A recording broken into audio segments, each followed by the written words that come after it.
Olá, eu sou a Anitta Morbum. Nós somos o News Post da Weekelen. Vamos começar o nosso programa. Então, hoje no episódio... Ganhos fictícias. A Ucrânia nega o controle russo de Kupiansk e Uzlozlov após o relatório enganoso de Gerasimov a Putin. Avanço diplomático. A Ucrânia entra na fase final do Pacto de Segurança enquanto conversas em Abu Dhabi revelam novos padrões russos. Rendas estagnadas. Crescimento real dos salários na Rússia será de só 1% em 3 anos. Putin foi enganado novamente sobre a captura de Kupiansk. Desta vez, o chefe do Estado-Maior-Geral russo, Valery Gerasimov, relatou a suposta captura de Kupiansk. O Uzlovi, o centro de desinformação do país no Conselho de Segurança e Defesa Nacional da Ucrânia, observa que, na verdade, nem Kupiansk e Kupiansk-Uzlovoy estão sob controle russo. Declarações como essa só alimentam a realidade fictícia em que vivem os ditadores do Kremlin. As últimas alegações de supostas capturas parecem especialmente absurdas, já que a limpeza dos grupos russos remanescentes em Kupiansk está atualmente em andamento. Kupiansk e Uzlovoy não está apenas fora do controle dos invasores, como também nem sequer está próxima da linha direta de contato. O agrupamento das forças conjuntas continua impressionado com a capacidade dos generais russos não só de exagerar suas conquistas, mas também de inventá-las do zero. De uma mensagem do grupo das forças conjuntas no Telegram. A Ucrânia apresentou sua estratégia de defesa para 2026 aos parceiros internacionais. A Ucrânia planeja produzir mais de 7 milhões de drones este ano como parte de suas capacidades de sistemas não tripulados.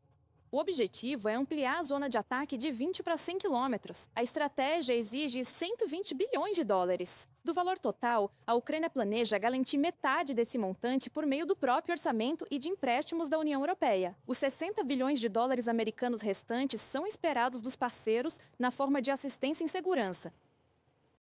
As prioridades ucranianas para 2026 são defesa aérea e antimísseis, drones nacionais e munição de artilharia de longo alcance.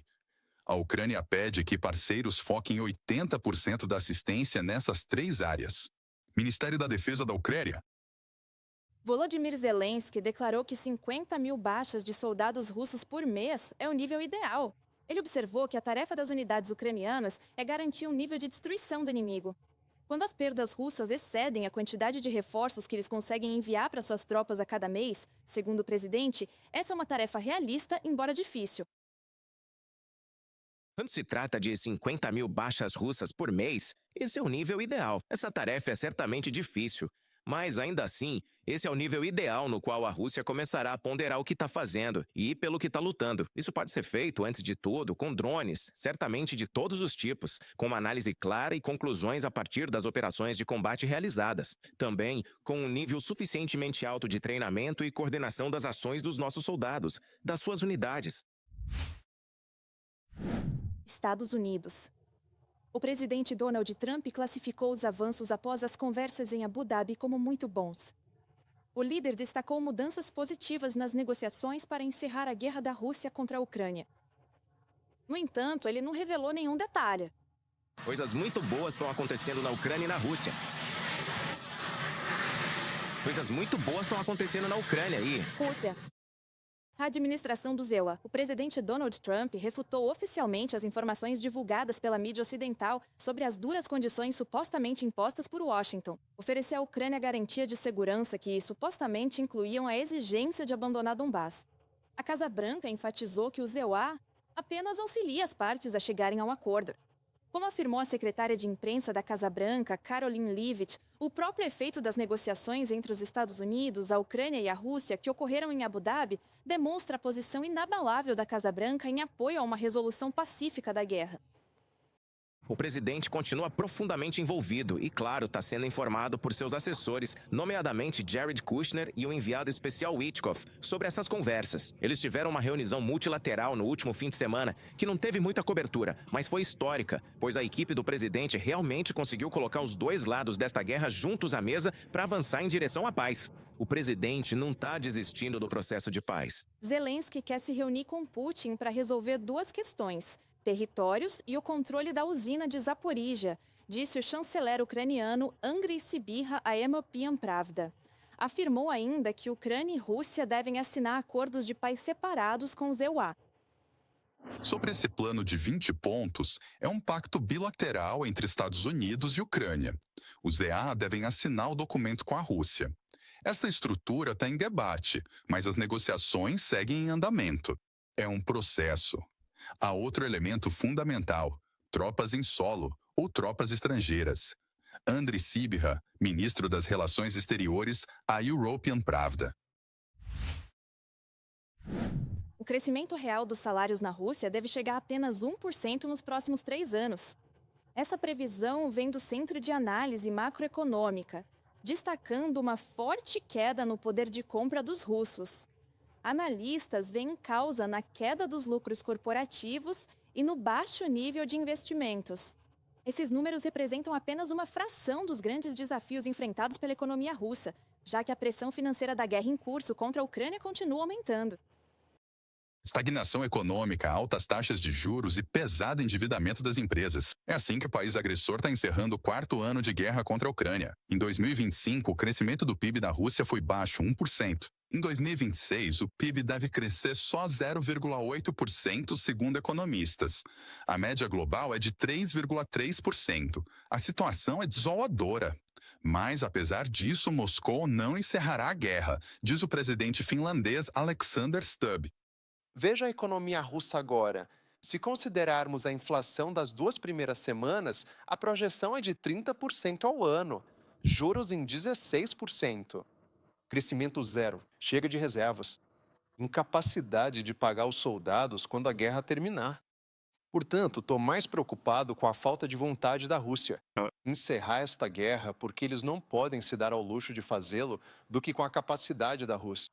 Tem que ser essa guerra e não encerrar essa guerra porque eles estão seguindo em frente. A estagnação ocorre pela queda nas receitas das exportações de energia. Índia e China seguem como principais clientes. Sob pressão das sanções, Nova Delhi recusa o petróleo russo e Pequim, ante o desespero de Moscou, exige enormes descontos até 2022. A Europa era o maior mercado para a venda de hidrocarbonetos do agressor. Mas desde o início da invasão em grande escala, a União Europeia reduziu os volumes de importação de petróleo e vai eliminar completamente o GNL russo e o gás de gasoduto até 2027, observa o site do Conselho Europeu. Esses recursos energéticos, desde as sanções de 2014, a Rússia já vem vendendo a preços de dumping. Mesmo assim, a Europa ainda recusa os recursos energéticos russos. Por quê? Porque os recursos energéticos russos não são apenas uma mercadoria econômica. Infelizmente ou felizmente, os recursos energéticos russos sempre foram mercadoria política, um método de pressão e lobby para certos políticos ou forças em países europeus específicos. A falta de dinheiro obrigou o governo russo a reescrever o orçamento anual várias vezes em 2025. A Rússia fechou o ano passado com um rombo de 5,5 trilhões de rublos. Com a queda do petróleo e gastos militares recordes, este ano pode terminar igual, dizem analistas, e o tesouro será preenchido com dinheiro dos cidadãos. Decidiram elevar impostos e, em janeiro de 2026, o imposto sobre valor agregado subirá para 22%. Assim, apenas com esse aumento, pretendem arrecadar 15 bilhões de dólares anuais. O déficit é, conforme a cotação de hoje, de 70 a 75 bilhões de dólares. Mesmo esses 15 bilhões não cobrem o déficit. A Federação Russa também decidiu espremer as PMSs. Eles estão aumentando impostos com os quais querem arrecadar mais 7 a 8 bilhões de dólares. Agora, rendas mais ou menos estáveis só existem entre os trabalhadores do complexo militar industrial. Especialistas observam que os setores civis da economia estão em crise. Nos primeiros 11 meses de 2025, a produção de carros caiu quase 1/4. A Russian Railways relatou a maior crise em 16. No ano passado, 74% das empresas de carvão tiveram prejuízo. O número de empresas falidas cresce, afirmou um Instituto de Economia da Academia Russa. No setor de restaurantes, alimentação e serviços, muitas empresas fecham abruptamente, mas os grandes negócios nas taxas atuais também enfrentam dificuldades. Por isso, o governo e o RSPP, o Sindicato dos Oligarcas, já discutem reiniciar a economia, baixar as taxas e flexibilizar a política monetária, pois do contrário o sistema não funciona. Para injetar liquidez, a Rússia imprimiu mais moeda. O papel moeda cresceu 40% desde 2022, diz a inteligência ucraniana. Crises de crédito e falências levam russos a sacar dinheiro de suas contas. Em 2025, a saída de fundos totalizou quase 13 bilhões de dólares. O sistema bancário está entrando em uma fase de dependência do financiamento estatal. O déficit de liquidez dos bancos pode subir para 30 a 40 bilhões de dólares, de Andrei Dmitrenko, o ATV News. Por hoje é só. Meu nome é Anita Morgul. Muito obrigado por nos assistir. Não se esqueça de deixar suas reações e comentários. Eles são muito importantes para nós e muito apreciados. Inscreve-se no nosso canal para ficar por dentro de tudo que a próxima semana reserva. Vejo você amanhã. Adeus.